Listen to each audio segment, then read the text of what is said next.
बच्चों, मैं नीरज सर आप सभी को थर्मल इंजीनियरिंग के इस लेक्चर में स्वागत करता हूं।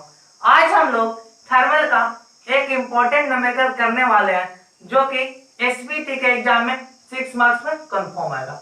ये न्यूमेरिकल एग्जाम की दृष्टि से बहुत ही इम्पोर्टेंट है। चलिए उस न्यूमेरिकल को देखते हैं। तो मेरा न्यूमेरिकल है बाबू, ए whistle of 5 meter cube capacity contains air at 100 kilo pascal and temperature of 300 Kelvin. Some air is removed. जब कुछ एयर को क्या किया जा रहा है, रिमूव किया जा रहा है, so the reduce pressure and temperature. तो उस समय मेरा प्रेशर भी रिड्यूस हो जा रहा है और टेम्परेचर भी। तो टेम्परेचर मेरा पहुंच जा रहा है 50 किलो पास्कल पर और मेरा टेम्परेचर पहुंच जा रहा है 60 डिग्री सेल्सियस पर। Find the amount of air removed and volume of mass. मान निकालना है कि कितना मेरा एयर का किया है, रिमूव किया है, और क्या उस वॉल्यूम को निकालना है जो इनिशियल स्टेज में था। चलिए आर का मान कितना लेना है बाबू, 287 जूल पर केजी केल्विन।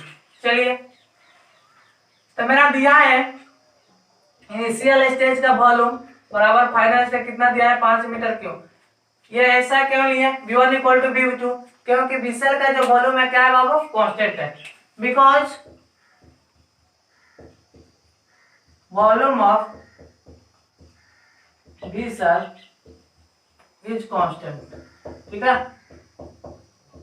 यहां तक कोई दिक्कत नहीं होना चाहिए। आगे देखते हैं बाबू, प्रेशर इनिशियल स्टेज का कितना दिया है, 100 kilo pascal. Initial pressure P1 का मान मेरा कितना है, 100 किलो पास्कल। चलिए इसको पास्कल में चेंज कर लेते हैं। तो 100 गुणे 10 के पावर 3 न्यूटन पर मीटर स्क्वायर। यहां तक कोई दिक्कत नहीं होना चाहिए। एंड टेम्परेचर, इनिशियल टेम्परेचर मेरा कितना है बाबू, चलिए इनिशियल टेम्परेचर मान लेते हैं हम लोग T1।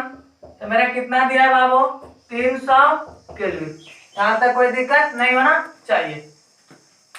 Some air is removed, जब कुछ एयर को क्या किया जा रहा है, रिमूव किया जा रहा है, तो मेरा प्रेशर और टेम्परेचर दोनों क्या हो जा रहा है, रिमूव, रिड्यूस हो जा रहा है, सॉरी। चलिए तो मेरा प्रेशर कितना रिड्यूस होकर जा रहा है बाबू, कहने का मतलब मेरा फाइनल प्रेशर जो है बाबू P2 कितना हो जा रहा है, चलिए 50 किलो पास्कल। तो 50 किलो पास्कल को चेंज कर 10 के पावर 3 न्यूटन पर मीटर स्क्वायर। यहां तक कोई दिक्कत नहीं होना चाहिए। टेम्परेचर कितना हो जा रहा है बाबू, फाइनल मेरा 7 डिग्री सेल्सियस। तो फाइनल टेम्परेचर T2 मेरा हो जा रहा है 7 डिग्री सेल्सियस। चलिए इसको भी चेंज कर लेते हैं केल्विन में, 273 ऐड कर लेते हैं तो मेरा हो जाएगा 280 केल्विन। यहां तो कोई दिक्कत नहीं होना चाहिए। Find the amount of air, उस अमाउंट ऑफ एयर को मास को प्राप्त करना है। तो उस मास को निकालने के लिए हम लोग क्या करना पड़ेगा बाबू, इनिशियल मास और फाइनल मास सबसे पहले निकालना पड़ेगा। कहने का मतलब M1 और M2 का मान को क्या करेगा, निकालना पड़ेगा और पुनः दोनों का डिफरेंस कर देंगे तो मेरा क्या निकल जाएगा, अमाउंट ऑफ एयर कितना रिमूव हुआ, और उसका क्या निकालना है, वॉल्यूम भी निकालना है। चलिए let amount of air removed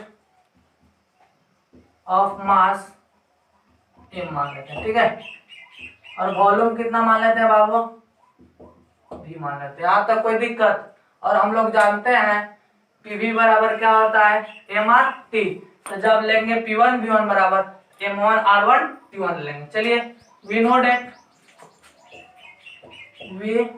no date क्या जानते हैं बाबू, P1 V1 equal to MRT1। M1 है तो ले लिया मास M1, इनिशियल मास क्या मान लिया है, M1। यहाँ चलिए M1 का मेरा मान हो जाएगा बाबू, यहाँ से मेरा M1 इक्वल टू हो जाएगा, क्या हो जाएगा, P1 V1 बाई कितना हो जाएगा बाबू, RT1। चलिए P1 का मेरा मान कितना है बाबू, 100 गुने 10 के पावर 3, 100 गुने 10 के पावर 3। V1 का मेरा मान कितना है बाबू, मालूम है कि व्हीसल का वॉल्यूम क्या है, कांस्टेंट। तो 5 मीटर क्यूब पुट कर दीजिए 5। चलिए आर का मान कितना यूज करना है बाबू, 287। कितना यूज करना है, आर बराबर 287 जूल पर केजी केल्विन। T1 का मान मेरा टेम्परेचर इनिशियल कितना है बाबू, 300 केल्विन, लिख दिया 300। चलिए जब इसका कैलकुलेशन करेंगे बाबू तो मेरा आ जाएगा आफ्टर कैलकुलेशन 5.81। तो कहने का मतलब मेरा इनिशियल मान आ गया 5.81 केजी। सिमिलरली इसी प्रकार क्या कर लेंगे, P2 B2 equal to M2R T2। चलिए सिमिलरली यू नो डेट हम लोग जानते हैं बाबू, क्या जानते हैं, P2 B2 equal to M2R T2। यहाँ से बाबू मेरा M2 इक्वल टू हो जाएगा P2 B2 बटा में कितना हो जाएगा बाबू, R T2। चलिए P2 के मेरा मान कितना है बाबू, 50 किलो पास्कल था, पुट कर दीजिए 50 गुना 10 के पावर 3। B2 मेरा 5। चलिए B2 जब करते हैं 5। R का मान कितना यूज करना है, 287 और मेरा T2 कितना है बाबू, 280। चलिए जब इसका कैलकुलेशन करेंगे तो मेरा कैलकुलेशन आ जाएगा 3.81। यहाँ तो कोई दिक्कत नहीं है। चलिए तो मेरा कैलकुलेशन M2 का मान आ गया 3.11 केजी। यहाँ तो कोई दिक्कत नहीं होना चाहिए। पुनः एक बार समझ लेते हैं इस डाटा को, तो आप लोग समझ लिए। उसके बाद हम जानते हैं कि PV इक्वल टू क्या होता है, MRT। जब P1 V1 लिखिए तो M1 R T1 ले लिए। यहाँ से M1 का मान निकालना है तब P1 V1 बटा में R T1। P1 का मान कितना मालूम है बाबू, 100 किलो पास्कल। पुट कर दिया उसको न्यूटन पर मीटर स्क्वायर में चेंज करके। चलिए किलो पास्कल के पास्कल में चेंज किए थे। V1 का मान 5, R का मान कितना यूज करना था बाबू, 287, T1 का मान 300। तो हम जब कैलकुलेशन किए तो मेरा आ गया M1 का मान 5.81 केजी। सिमिलरली इसी प्रकार जैसे था P1 V1 बराबर M1 R T1 तो हो जाएगा P2 B2 equal to M2 R T2। यहाँ तक कोई दिक्कत नहीं होना चाहिए। तो यहाँ से हम लोग M2 का मान निकाले तो मेरा M2 का मान आ गया 3.11। तो हम लोग अब जानते हैं कि हमको क्या निकालना है बाबू, हमको निकालना है मास कि कितना एयर रिमूव हुआ। तो क्या करेंगे, इनिशियल में से फाइनल को घटा देंगे तो वही मेरा निकल जाएगा रिमूव्ड मास ऑफ एयर। चलिए तो M इक्वल टू मेरा हो जाएगा बाबू M1 माइनस M2। चलिए M1 का मान 5.81 माइनस M2 का मान बाबू, M2 मेरा निकला है 3.11। जब हम इसको घटाएंगे तो मेरा आ जाएगा 2.7। कितना आ जाएगा, 2.7 केजी। यहाँ तक कोई दिक्कत नहीं होना चाहिए। अब हम लोग को क्या निकालना है बाबू, हम लोग का निकालना है वॉल्यूम। तो जानते हैं कि PV बराबर क्या होता है, MRT। तो यहाँ पर हम लोग कर लेंगे P1V बराबर क्या हो जाएगा, MRT1। क्या हो जाएगा, P1V बराबर MRT1। चलिए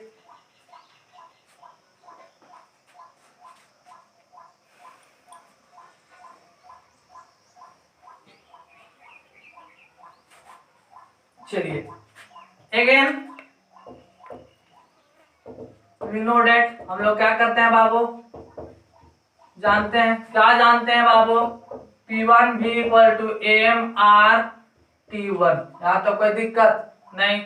चलिए M का मेरा मान मिल गया 2.7 केजी।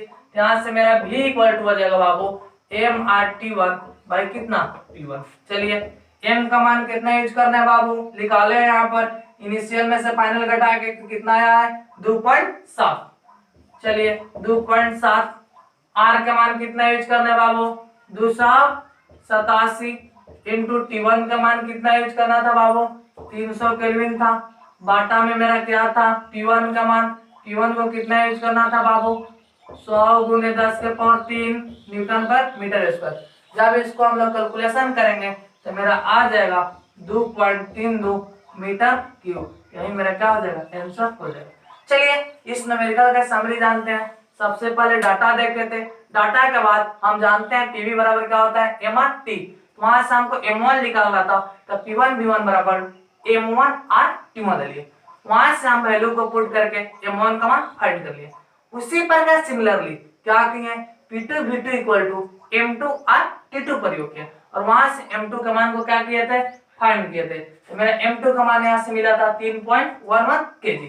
चलिए उसके बाद हम लोग को मास ऑफ एयर निकालना था। इनिशियल मास में से फाइनल मास को हटा दिए तो मेरा removed of mass of air मिल गया। तो मेरा कितना आया मास ऑफ एयर बाबू जो रिमूव हुआ था 2.7, और वही निकालना था जो वॉल्यूम का हुआ था रिमूव हुआ था। तो वॉल्यूम रिमूव था जो उसको क्या माने थे बाबू V। सिमिलरली इसी प्रकार हम लोग क्या करते हैं जानते हैं P1 इक्वल टू MRT1। चलिए V इक्वल टू हो जाएगा MRT1 बाई P1। M का मान कितना निकालते हैं बाबू 2.7। R का मान कितना यूज करना था 287। चलिए T1 का मान कितना दिया था डाटा में 300 केल्विन। देखिए कहीं दिया है 300 केल्विन, ठीक है। उसके बाद मेरा P1 का मान 100 किलो पास्कल, इसको चेंज कर दिया 100 × 10⁻³ पास्कल में चेंज कर दिया न्यूटन पर मीटर स्क्वायर। तो मेरे यहाँ से कैलकुलेशन किए तो आया मेरा 2.3 जो निकला मेरा रिमूव द वॉल्यूम। यह वीडियो एसबीटी के एग्जाम के लिए बहुत ही इंपॉर्टेंट है। अगर ये वीडियो आप लोग अच्छी लगी please like comment share and मेरे चैनल को सब्सक्राइब जरूर करें और अपने दोस्तों को भी शेयर कीजिए। Thank you.